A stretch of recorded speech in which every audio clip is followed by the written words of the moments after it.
Hello students, हम लोग class 12th की इकोनॉमिक्स कर रहे थे जिसमें अपना चैप्टर अर्थशास्त्र में अपना चैप्टर नंबर जो है नया चैप्टर स्टार्ट हो रहा है, चैप्टर नंबर 19। ठीक है, सेंट्रल बैंक, केंद्रीय बैंक, केंद्रीय बैंक, इसके हम कार्य, जो फंक्शन इसके है और क्रेडिट क्रिएशन जो सा किस तरीके से नियंत्रित करती है वो हम पढ़ने वाले। ठीक है, सबसे पहले तो बात कर ले हम केंद्रीय बैंक है क्या है, केंद्रीय बैंक को क्या हम बोल सकते हैं। तो ये थोड़ा सा मैं डिफाइन करूं कि जो भी प्रत्येक देश में एक सेंट्रल बैंक होती है, कि प्रत्येक जो है हर कंट्री में एक सेंट्रल बैंक होती है और वो सेंट्रल बैंक अपनी कंट्री की जो भी बैंकिंग सिस्टम जो होती है, ठीक है, उस बैंकिंग सिस्टम और जो भी मॉनेटरी जो पॉलिसीज वगैरह जो बनानी है उन पर कंट्रोल जो करती है, उनको जो बैंकिंग सिस्टम को संचालित जो करती है वो कौन करती है, सेंट्रल बैंक करती है। और हर सेंट्रल बैंक का अपना एक नाम होता है, अपनी अपनी जो कंट्री के। और हमारे यहां पर जो सेंट्रल बैंक है वो है RBI, reserve bank of India. तो हम क्या बोल सकते हैं कि सेंट्रल बैंक क्या है, तो सेंट्रल बैंक कहीं ना कहीं आप हम कह सकते हैं कि प्रत्येक देश की अर्थव्यवस्था के बैंकिंग की, प्रत्येक देश की अर्थव्यवस्था के बैंकिंग और मौद्रिक क्षेत्र को नियमित एवं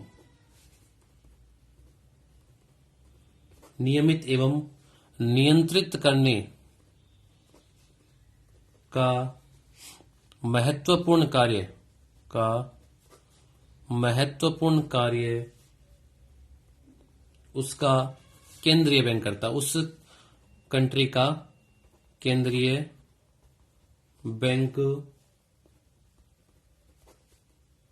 करता है। ठीक है, तो ये जो नॉर्मली कि केंद्रीय बैंक क्या है, केंद्रीय बैंक प्रत्येक देश की अर्थव्यवस्था की जो बैंकिंग सिस्टम जो होता है, जो मौद्रिक क्षेत्र जो होता है, पॉलिसी क्रिएट करना है, उनको नियंत्रित करना, नियमित और नियंत्रित करने का महत्वपूर्ण कार्य कौन करता है, केंद्रीय बैंक करता है। ठीक है, तो अपने यहां पर जो हर कंट्री में होती है अपनी अपनी केंद्रीय बैंक और उनका अपना नाम होता है। अपने यहां पर जो है उसका नाम है आरबीआई जिसको बोलते हैं, और कहें तो रिजर्व बैंक ऑफ इंडिया। ये है reserve bank of India, reserve bank of India. ठीक है, रिजर्व बैंक ऑफ इंडिया, जब bank reserve bank of India, ये बैंक कब स्टेब्लिश हुई, तो ये 1 अप्रैल 1935, 1 अप्रैल 1935 में, ये 1 अप्रैल 1935 में ये एक एक्ट बना था, पहले आरबीआई एक्ट 1934, उसके अकॉर्डिंग जो थी ये बैंक बनी अपनी, कब, 1 अप्रैल 1935। स्टार्टिंग में जो इसका कार्यालय बता रखा था वो कलकत्ता था, और उसके बाद में इसका कार्यालय जो है 1937 में मुंबई में स्थानांतरित हो गया। ठीक है, और पहले निजी स्वामित्व में था और ये 1949 में इसको राष्ट्रीयकरण कर दिया गया, राष्ट्रीयकरण कर दिया गया, गवर्नमेंट में कन्वर्ट कर दिया गया। ठीक है, तो ये अपनी आरबीआई के बारे में पढ़ा था। अब बात करते हैं कि आरबीआई के फंक्शन क्या क्या होते हैं, आरबीआई क्या क्या कार्य करती है। ठीक है, वो हम लोग, तो आरबीआई जो है अपनी जो कंट्री में है जो करेंसी निर्गमन करता है, सबसे पहले इसके कार्य हम लोग देख रहे हैं कि क्या क्या कार्य करती है आरबीआई, कि आरबीआई क्या क्या कार्य करती है। तो फर्स्ट देखें कि जो भी आपकी करेंसी वगैरह जो चलती है, करेंसी का निर्गमन कौन करता है, करेंसी का निर्गमन आरबीआई के द्वारा ही किया जाता है। एक तरीके से हम बोल सकते हैं इसमें आपको मोनोपोली देखने को मिलेगी, एकाधिकार देखने को मिलता है कि आरबीआई के अलावा कोई भी करेंसी इश्यूड नहीं कर सकता है। और अपने यहां पर भारत में जो कागजी नोट है, कागजी मुद्रा है, वो 4 जगह प्रिंट होती है। ठीक है, फिर अब बात करते हैं करेंसी निर्गमन किस तरीके से, कि करेंसी निर्गमन जो थी उसके लिए एक सिस्टम बता रखा है जिसको बोलते हैं न्यूनतम कोष प्रणाली या मिनिमम रिजर्व सिस्टम। न्यूनतम कोष प्रणाली, ये न्यूनतम कोष प्रणाली है क्या, न्यूनतम कोष प्रणाली है कि आरबीआई को अपने पास स्टॉक में 115 करोड़ का सोना और 85 करोड़ की विदेशी प्रतिभूति जो फॉरेन करेंसी वगैरह है वो रखना पड़ेगा। विदेशी प्रतिभूतियां अपने पास स्टॉक में रखना पड़ेगा, तब वो मिनिमम रिजर्व में के अंतर्गत 200 करोड़ रुपए जो है प्रिंट कर सकती है। दूसरी बात, यहां पे ऊपर आया था बैंकिंग सिस्टम को कंट्रोल करने के लिए, तो दूसरा है बैंकों का बैंक, आरबीआई जो है जिसको बोलते हैं बैंकों का बैंक एवं नियंत्रणकर्ता।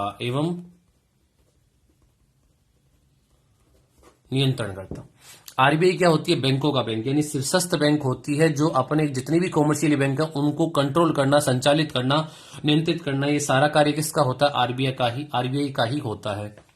तीसरा इसका कार्य बताएं तो सरकारी बैंक, इसको सरकार की बैंक, सरकारी बैंकर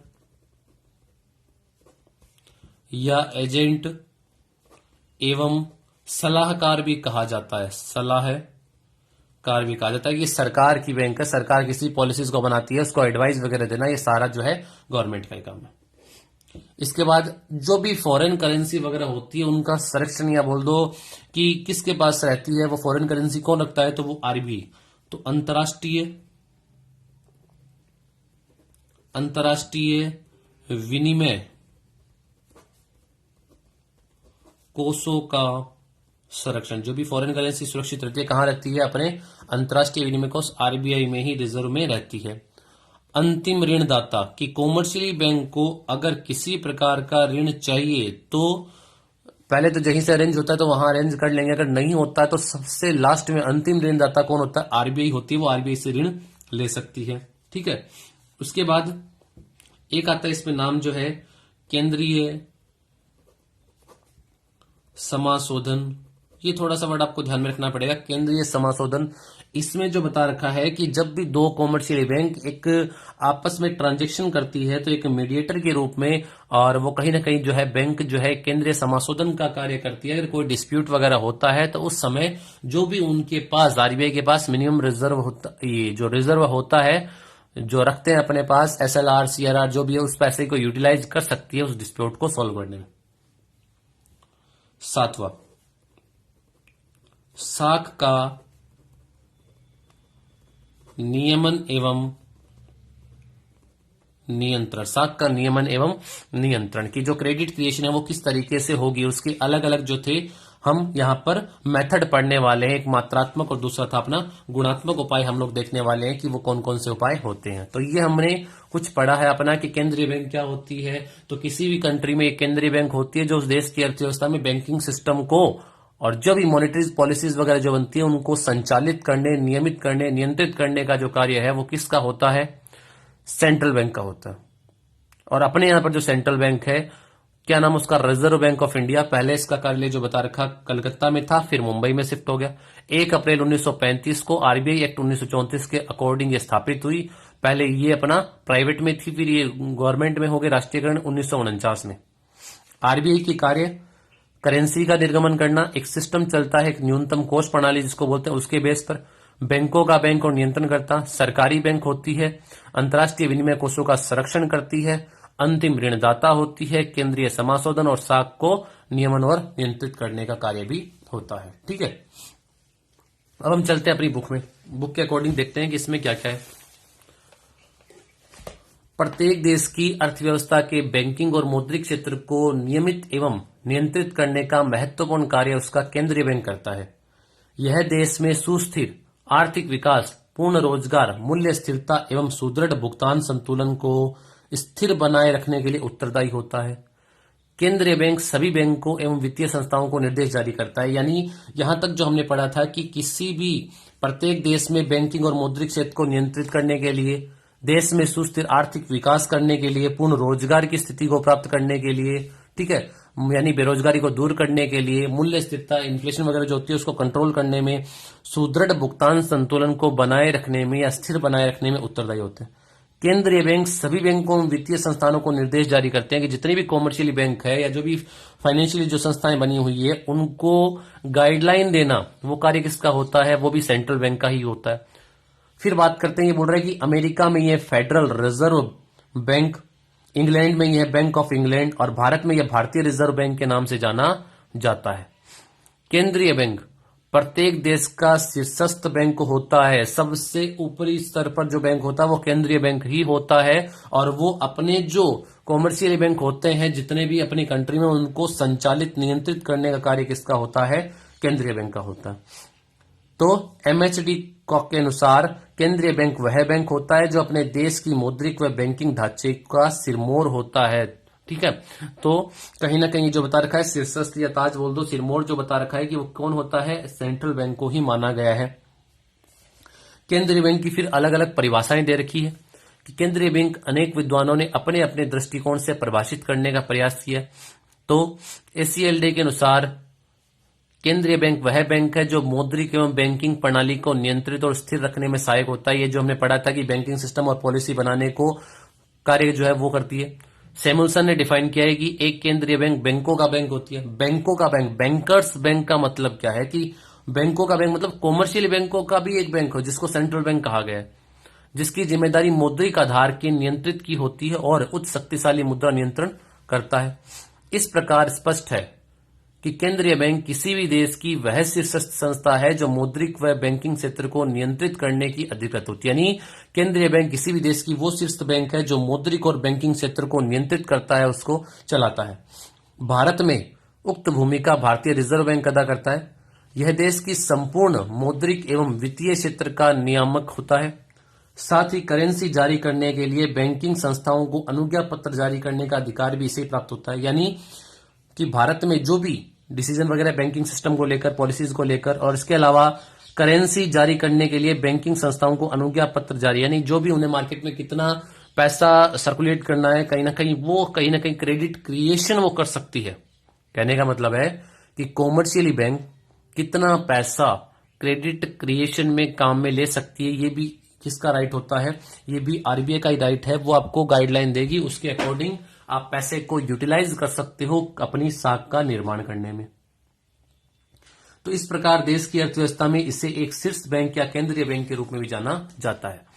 जैसा हमने यहां तक पढ़ा था पूरे पैराग्राफ में कि सेंट्रल बैंक जो है वो उसका नाम रिजर्व बैंक ऑफ इंडिया। क्या होती है? केंद्रीय बैंक वह बैंक है जो आपके एक देश की अर्थव्यवस्था के बैंकिंग सिस्टम को और मौद्रिक पॉलिसीज जो होती है, ठीक है, उनको संचालित करना, नियंत्रित करना, ये सारा कार्य होता है सेंट्रल बैंक का। केंद्रीय बैंक के कार्य: करेंसी को निर्गमन करना, बैंकों का बैंक एवं नियंत्रण करता, सरकार का बैंक एवं सलाहकार, अंतर्राष्ट्रीय विनिमय कोषों का संरक्षण, अंतिम ऋणदाता, केंद्रीय समाशोधन और साख का नियमन एवं नियंत्रण। ये सारे कार्य जो थे हमने पढ़े थे। अब अपनी बुक के अकॉर्डिंग इसको एक बार और देख लें कि सबसे फर्स्ट जो है करेंसी का निर्गमन करना, ये मैंने बताया था कि मोनोपोली है इसमें देखने को मिलती है। केंद्रीय बैंक वैधानिक रूप से ही देश की मुद्रा नोट का निर्गमन एवं संचालन का कार्य प्रमुख रूप से करता है। भारत में नोट निर्गमन का एकाधिकार आ गया, मोनोपोली किसके पास है? भारतीय रिजर्व बैंक के पास है, जिससे नोटों में क्यों है मोनोपोली की? एक रूपता और विनिमय में सुविधा बनी रहे, और देश में पर्याप्त मात्रा में नोट जारी करने के लिए एक न्यूनतम कोष प्रणाली का उपयोग किया जाता है। ऐसा नहीं कि कोई भी कंट्री अनलिमिटेड जो है वो छाप के और अपने उसको बांट देगी, ऐसा नहीं है। एक कंट्री ने किया भी था जिसके कारण वहां पर जो था प्रोडक्शन वगैरह बहुत कम हो गया, और जो छोटी सी वस्तु थी उसकी भी प्राइस जो है वो बहुत ज्यादा उन्हें पैसा पेमेंट करना पड़ा। तो वहां पर जो था ये सिस्टम, ये जो था वहां पर कि वो सिस्टम नहीं चल सका कि हम लोग अधिक मात्रा में नोट छापकर गरीबी को दूर कर दें और इसको सही तरीके से संचालित कर ले, महंगाई को कम कर ले, तो ये संभव नहीं होता है। तो इसीलिए ये रिजर्व सिस्टम जो है वो हर कंट्री जो अपनाती है उनका अलग अलग डिफरेंस हो सकता है। तो अपने यहाँ पर जो मिनिमम रिजर्व सिस्टम है वो कितना है वो देखते हैं हम लोग कि इस प्रणाली के अंतर्गत भारत में रिजर्व बैंक अपने पास 115 करोड़ का सोना और 85 करोड़ की विदेशी प्रतिभूति सदैव रिजर्व में रखता है। इस प्रकार 200 करोड़ रुपए का न्यूनतम कोष रिजर्व में रखने के पश्चात भारतीय रिजर्व बैंक किसी भी सीमा तक नोट जारी कर सकता है, और भारत में 1956 से इस प्रणाली का उपयोग नोट निर्गमन हेतु किया जाता है। बैंकों का बैंक एवं नियंत्रण करता, बैंकर्स बैंक जिसको बोलते हैं। केंद्रीय बैंक व्यापारिक बैंकों के समस्त वित्तीय क्रियाकलापों का नियमन एवं नियंत्रण करता है। सभी व्यापारिक बैंकों को अपनी कुल जमाओं का एक निश्चित प्रतिशत भाग केंद्रीय बैंक के पास अनिवार्य रूप से रखना पड़ता है। ठीक है, तो देश की ये हम पढ़ेंगे कि कॉमर्शियल बैंक अपने पास जो रिजर्व रखती है उसको क्या बोलते हैं, सीआरआर और एसएलआर, ये सारे वर्ड आगे आने वाले हैं। तो देश की बैंकिंग प्रणाली को उन्नत बनाने के लिए केंद्रीय बैंक समय समय पर दिशा निर्देश जारी करता है। बैंकों के मध्य किसी प्रकार के विवाद को निपटाने में यह निर्णयकर्ता की भूमिका अदा करता है। केंद्रीय बैंक देश के बैंकिंग ग्राहकों के हितों को भी संरक्षण प्रदान करता है और भारत में रिजर्व बैंक ग्राहकों से सीधे शिकायत प्राप्त होने पर संबंधित बैंक को दिशा निर्देश जारी करता है। तो ये बैंकर्स बैंक कहलाता है। सरकारी बैंक एजेंट एवं सलाहकार, ये भी हमने पढ़ा था कि आरबीआई जो है वो सरकार का बैंक है। एक तरीके से जो भी बजट वगैरह का जो पैसा या जो भी लोन वगैरह देना है वो सारा पैसा आरबीआई में ही डिपॉजिट रहता है और उसको सलाहकार एजेंट सलाहकार की भूमिका भी निभाता है। समय समय पर कोई पॉलिसीज बनाते हैं तो उसको आरबीआई जो है गवर्नमेंट को गाइडलाइन भी देती है, सलाह भी देती है।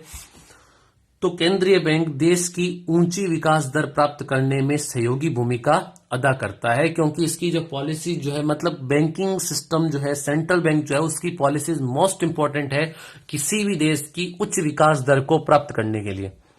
आर्थिक विकास हेतु नीति निर्माण में सलाहकार का कार्य करता है। केंद्रीय बैंक सरकार की ओर से धन जमा करता है, जरूरत पड़ने पर सरकार की तरफ से भुगतान भी करता है।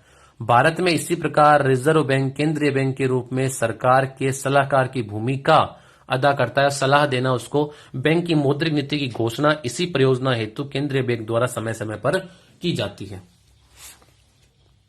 अंतर्राष्ट्रीय विनिमय कोषों का संरक्षण, ये भी हम पढ़ के आए थे कि जो भी करेंसी वगैरह फॉरेन करेंसी वगैरह होती है वो यहीं आरबीआई के पास ही रहती है। तो केंद्रीय बैंक देश के लिए विदेशी विनिमय कोषों का संरक्षण होता है।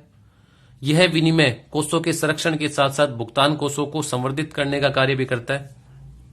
यह विभिन्न स्रोतों से प्राप्त विदेशी मुद्रा को जमा करता है तथा आवश्यकता पड़ने पर सरकार की ओर से अदायगी भी करता है। मतलब कि जैसे फॉरेन करेंसी को डिपॉजिट और जब सरकार की ओर को आवश्यकता पड़ती है तो उस फॉरेन करेंसी का भुगतान भी करने में काम में लेते हैं। विदेशी मुद्रा की तुलना में घरेलू मुद्रा की विनिमय दर को स्थिर बनाए रखने के लिए केंद्रीय बैंक द्वारा किया जाता रखने का कार्य भी केंद्रीय बैंक के द्वारा किया जाता है। जैसे अवमूल्यन अधिमूल्यन की रुपए जो अपना डाउन अपवर्ड होना, तो वो कहीं ना कहीं बताना चाह रहे हैं। तो वो किससे, वो आपके रिजर्व सिस्टम भी आपका डिपेंड करता है फॉरेन करेंसी का, और इंटरनेशनल मार्केट में जो है वो सारा कुछ डिसाइड होता है। तो भारत में ये कार्य रिजर्व बैंक संपादित करती है, मतलब कि फॉरेन करेंसी को रखने का। फिर पढ़ते हैं आगे, अंतिम ऋणदाता। अंतिम ऋणदाता बताया था कि कॉमर्शियली बैंक को किसी भी प्रकार का लोन चाहिए, अगर वो रेंज नहीं हो पाता है तो वो आरबीआई से लोन ले सकती है। आरबीआई अंतिम ऋणदाता, यानी सबसे जो बता रखा है कि लास्ट में जो है वो कि ऑप्शन इनके पास रहता है कि आपको आरबीआई से लोन मिल जाएगा। तो केंद्रीय बैंक देश का शीर्षस्थ बैंक होने के साथ साथ अपने अधीनस्थ बैंकों के लिए वित्तीय संकट की स्थिति में अंतिम ऋणदाता की भूमिका भी अदा करता है। अधीनस्थ बैंकों को उनकी प्रतिभूतियों की एवज में तत्काल केंद्रीय बैंक ऋण उपलब्ध करवाता है कि कुछ सिक्योरिटी या कुछ वक्त होती है, उसकी एवज में उनको लोन मिल जाता है।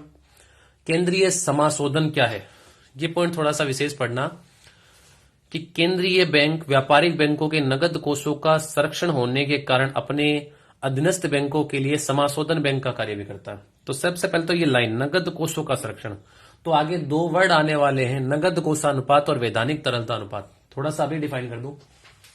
नगद कोषानुपात सेंट्रल बैंक की गाइडलाइन के अकॉर्डिंग कॉमर्शियल बैंकों को अपने पास एक मिनिमम परसेंटेज, अपने जो भी ट्रांजेक्शन होते हैं उसके अकॉर्डिंग उन्हें अपने पास एक रिजर्व रखना पड़ता है और कुछ पैसा उन्हें आरबीआई के पास भी डिपॉजिट करवाना पड़ता है। उसको बोलते हैं नगद कोषों का संरक्षण। ठीक है, तो व्यापारिक बैंक की आपसी लेन देन इत्यादि का समाशोधन केंद्रीय बैंक के माध्यम से बिना नगद राशि का भुगतान के खातों के माध्यम से हो सकता है। केंद्रीय बैंक व्यापारिक बैंकों को एक स्थान से दूसरे स्थान पर राशि हस्तांतरित करने का माध्यम बनती है।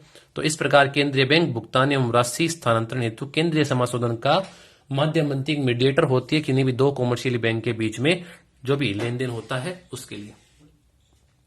साख का नियमन एवं नियंत्रण, तो ये हमने पढ़ा था कि अपने यहां पर साख को नियंत्रित करने के दो माध्यम बता रखे हैं, एक करेंसी इश्यूड करके नोट निर्गमन और दूसरी उधार देकर। तो जो उधार वाली है वो व्यापारिक बैंक, और यहां पर जो है साख का नियमन एवं नियंत्रण करेंसी इश्यूड करके ये सेंट्रल बैंक का ही है।